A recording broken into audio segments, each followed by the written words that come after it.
नाज़रीन HD news में ख़बरनि जो सिलसिलो जारी आहे। ख़बर शामिल करियूं था कंदकोट खां तोता खान बंगवार जी।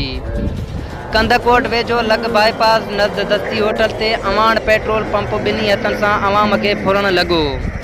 हिन महांगाई जे दौर में पेट्रोल पंप मालिकान मैनेजर तोड़े हेल्पर अवाम लाइ कासाई बणियल।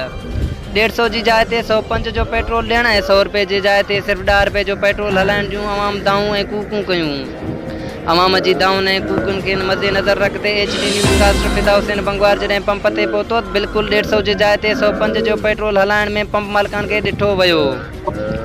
उनखां पोइ कंदकोट शहर जे रहावासियुनि अॼु पंप ते धरणो हयो, एहतिजाजी मुज़ाहिरो करे धरणो हयो। धरणे में इन्हनि जो चवणु हुयो त हिन महांगाई जे दौर में असां पंहिंजा बचा पाले नथा सघूं। जेकॾहिं पंप ते पेट्रोल भराइण अचूं था त 150 जी जाइ ते असांखे 105 जो पेट्रोल ऐं 100 जी जाइ ते सिर्फ़ु 10 रुपए जो पेट्रोल हलायो वञे थो पियो।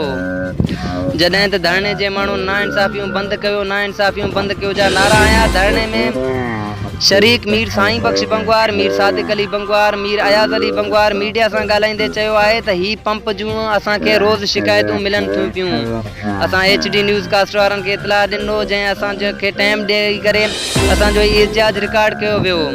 उते मौजूद स्टाफ ऐं धरणे पाण में ॻाल्हियूं थियूं। धरणे खे उते मौजूद स्टाफ धमकियूं ॾिनियूं ऐं चवणु लॻो तव्हां असांखे नथा सुञाणो। जंहिंखां बाद में धरणे में शरीक माण्हुनि DC कश्मीर मुनवर अली मिठियाणी साहिब, वज़ीर आला मुराद अली शाह, मुख्तियार कार शौकत अली बंगवार ऐं चीफ जस्टिस खां पुरज़ोर अपील कई आहे त जल्द खां जल्द फुरफोर नोटिस वठी करे साफ़ शफ़ाफ़ इंक्वायरी करे पंप खे सील कयो वञे, न त ॿी सूरत में डायरेक्ट अदालत जो रुख़ कंदासीं।